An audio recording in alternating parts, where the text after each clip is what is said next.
नमस्कार दोस्तों, मैं कैलाश उपाध्याय कैलाश एस्ट्रोलॉजी में आपका बहुत बहुत स्वागत है। आज हम बात करेंगे चैत्र शुक्ल पक्ष के नवरात्रों के बारे में। नवरात्रि में माँ दुर्गा के 9 स्वरूपों की पूजा की जाती है। 9 दिन तक चलने वाले इस पावन पर्व में श्रद्धालु माँ दुर्गा की पूजा अर्चना करते हैं और देवी दुर्गा के 9 स्वरूपों को अलग अलग चीजों का भोग लगाते हैं। बता दें कि नवरात्रि का पहला दिन घट स्थापना के लिए होता है। शास्त्रों के अनुसार नवरात्रि का पहला दिन बहुत महत्व रखता है। इस दिन घट स्थापना यानी कलश स्थापना करने का विशेष महत्व है। पौराणिक कथाओं के अनुसार कलश को भगवान विष्णु का स्वरूप माना जाता है, इसलिए नवरात्रि के दिन देवी दुर्गा की पूजा से पहले कलश की स्थापना एवं पूजा की जाती है।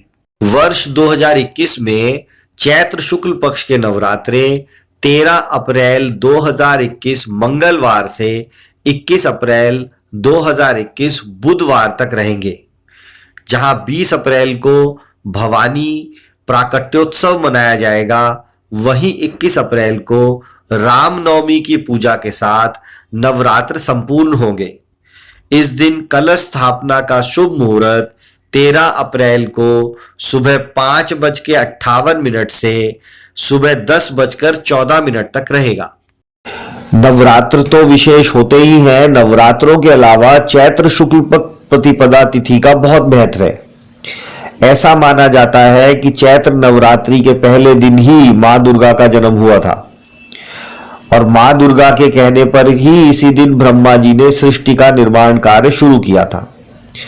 चैत्र शुक्ल पक्ष प्रतिपदा से ही हिंदुओं के नव वर्ष की शुरुआत होती है। आज ही के दिन गुड़ी पड़वा और युगादि पर्व भी होता है। इसी दिन से विक्रम संवत अर्थात हिंदू पंचांग का पहला दिन होता है। इसी दिन सूर्य की पहली किरण पृथ्वी पर पड़ी थी।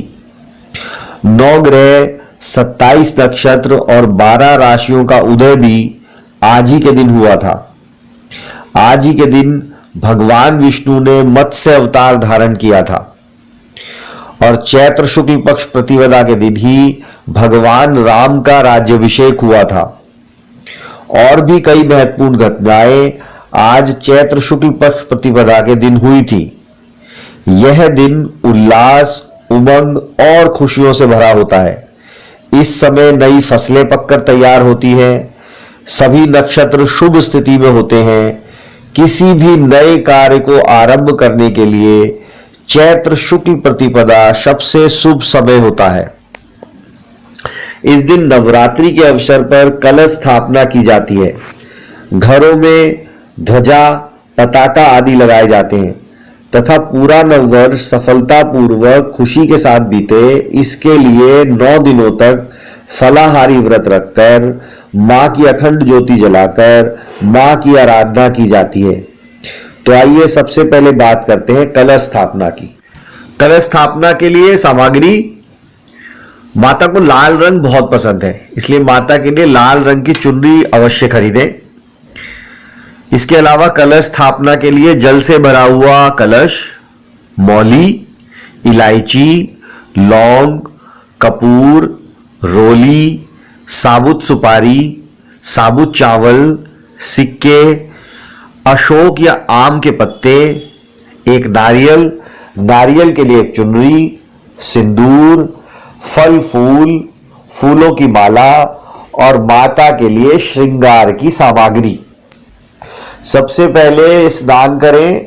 स्नान करने के बाद अपने घर के दरवाजों में, विशेष करके मुख्य द्वार में आम के पत्तों का बंधनवार लगाएं। घर के मंदिर की अच्छे से साफ सफाई करें। सबसे पहले भगवान गणेश का नाम लें, फिर मां दुर्गा का नाम लेके गाय के घी की अखंड ज्योति जलाएं। कलश स्थापना के लिए एक तांबे के लोटे पर रोली से पहले स्वास्तिक बनाएं और लोटे के ऊपरी हिस्से में मौली बांधें। अब इस लोटे में पानी भरें और गंगा जल मिलाएं। फिर इसमें कुछ सिक्के, दूब, सुपारी, इत्र और अक्षत डालें। इसके बाद कलश में आम के पत्ते लगाएं। आम के पत्तों के ऊपर एक नारियल को लाल चुन्नी में लपेटकर उसमें मौली बांधकर रखें। अब इस कलश के नीचे एक अष्टदल कमल की आकृति बनाएं। यह अष्टदल कमल की आकृति आप हल्दी से बनाइए। हल्दी से बनाने के बाद इस अष्टदल कमल की आकृति पे आप अक्षत रखिए और इस अष्टदल कमल की आकृति के ऊपर कलश को स्थापित कीजिए। कलश स्थापना के साथ ही नवरात्रि के 9 व्रतों को रखने का संकल्प लीजिए और कलश स्थापना के साथ ही ऐसा माना जाता है कि माता की शक्ति वहां पे स्थापित हो जाती है और कलश स्थापना के साथ अखंड ज्योति जलाने का विधान है। इस वीडियो में हमने बात की चैत्र शुक्ल पक्ष प्रतिपदा के नवरात्रों की, प्रतिपदा तिथि के महत्व की, कलश स्थापना के मुहूर्त की, कलश स्थापना की विधि की। अगले वीडियो में हम बात करेंगे कि नवरात्रों में किस प्रकार की सावधानियां आपको रखनी चाहिए और किस प्रकार से विभिन्न पूजा विधि से माता को प्रसन्न किया जाए। तब तक के लिए आज्ञा। नमस्कार। आपका कल्याण हो।